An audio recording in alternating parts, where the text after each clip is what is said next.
Buenas noches, mi nombre es Luz Marina Márquez Sánchez, estudio tercer año de Derecho en la Universidad Fermín Toro por el sistema Saya. A continuación daré inicio a la exposición referente a los temas 7 y 8 sobre el proceso de la comunicación en el orador. Nos iniciamos con la concepción de lo que es la comunicación interpersonal, que es un proceso mediante el cual un sujeto realiza la transferencia de la información mediante imágenes del objeto adquirido por los sentidos. Es un diálogo que sostenemos con nosotros mismos, por ejemplo, los sueños, la escritura de un diario, hablar en altavoz, elaborar una imagen de nosotros mismos. Ahora tenemos la comunicación interpersonal, que es la comunicación que se realiza generalmente de cara a cara, entre dos individuos o un grupo reducido de personas. Por ejemplo, cuando conversamos con nuestras familias en forma cotidiana, con nuestros compañeros de trabajo, con nuestros clientes y cartas entre amigos, ¿verdad? Ese es un tipo de comunicación. Ahora vamos a hablar sobre el ambiente, que es uno de los aspectos muy fundamentales para el proceso de un orador. Entonces podríamos decir que es el conocimiento, ¿verdad?, de las características del público al que se va a dirigir. Hacer presente detalles y aspectos que te conecten con los asistentes, por ejemplo, el lugar, las historias, las experiencias, anécdotas, costumbres. Esto facilita el habla más propicia a utilizar. Por ejemplo, en un auditorio, ¿verdad?, que es un conjunto de personas que se caracterizan por el tamaño, la edad, el nivel social, económico, la educación, la religión, las ideas políticas. El objetivo de cualquier orador es convencer la audiencia, crear un ambiente de comodidad, confianza y control entre el auditorio y el auditorio, lo que generaría esa confianza entre ambas partes. Entonces, debemos siempre cuidar, ¿verdad?, ciertos elementos en ese ambiente, porque de ello depende el éxito de esa gran exposición que queremos transmitir. Por ejemplo, hablar sin conocer el tema es un riesgo, o sin tener suficiente noticias sobre ese tema también es muy peligroso entrar en una exposición muy importante, ¿sí?, sobre todo en un auditorio. Los nervios también suelen ser, ¿verdad?, lo que traiciona a un orador. Hablar por encima, como con apariencia, como dándosela de, ¿no?, que sabe mucho. Es decir, que no se tenga el nivel. Debe evitarse los idiomas, las palabras extranjeras o tecnicismos. Hay oradores que piensan en el tema yo hice, es decir, todo el tiempo hablan del yo, del ego yo, y realmente no se citan autores, no se citan experiencias de verdad de científicos, vamos a decir, que han tenido esa pauta en el desarrollo del tema que tenemos a hablar. Entonces, los comentarios, ejemplo, solo se basan en sus vivencias. Por ejemplo, cuando hablamos del yoísmo, entonces todos los comentarios que se hacen se basan solamente en su experiencia, lo que convertirá en un modo ideal. El expositor tiene adelante de un grupo con la mirada fija en su persona, ¿sí? Entonces, bueno, ese es uno de los aspectos que se deben considerar en el momento del ambiente que vamos a trabajar. Ahora hablaremos sobre la estructura rapar con la audiencia. Eso se refiere a uno de los aspectos más importantes porque es ganarse la audiencia en el primer minuto. En eso se refiere este aspecto. Ese es conquistarlo desde un principio para que después de eso se genere esa confianza entre las diversas personas que asisten a esa gran exposición. Ahora tenemos otro concepto que es el barrido de la audiencia, ¿verdad?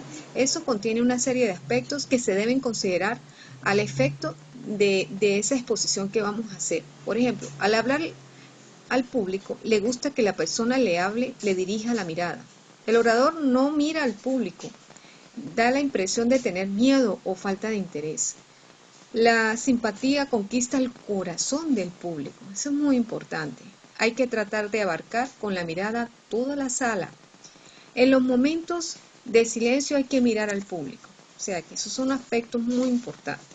Ahora vamos a hablar lo que es el comportamiento del orador.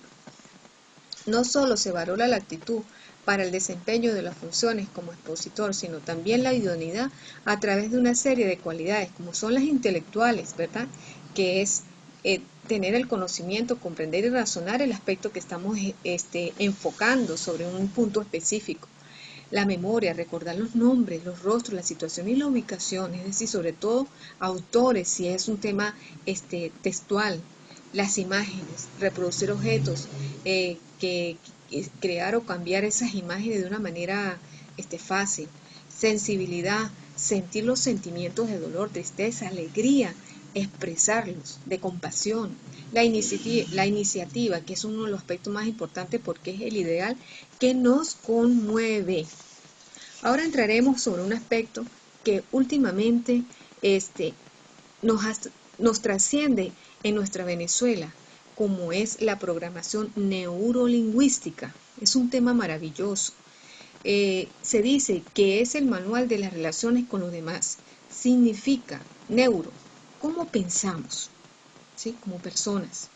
Y la lingüística, cómo nos expresamos o hablamos.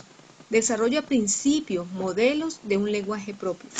Por medio de ella podemos obtener técnicas para quitarnos los miedos, las fobias y desarrollar un aspecto personal más coherente para expresar nuestras ideas, conocimientos, experiencias sobre temas específicos o, por ejemplo, en el caso del abogado, poder defender la causa de una manera tranquila, transparente y que se le note el conocimiento en el desarrollo del hecho que queremos defender.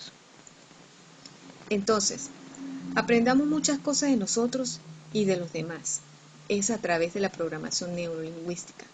Escuchar los 5 sentidos.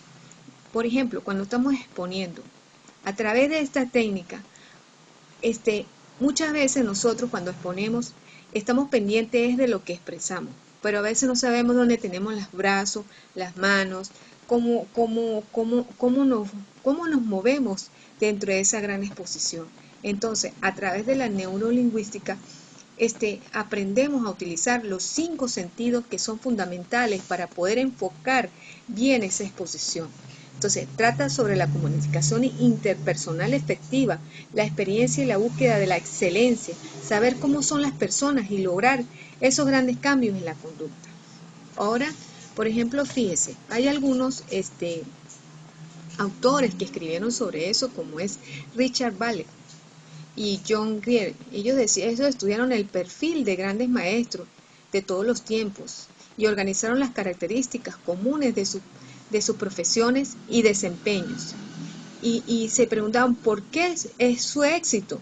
Y el estudio reveló que todos tenían una misma naturaleza. Ahora tenemos la programación ilegal, que es otro tema que se está estudiando últimamente y que es fundamental. Esa se hace referencia a entender el lenguaje y la manera de utilizarlo, en el que no se provoquen las reacciones, sentimientos, sensaciones en todas las personas.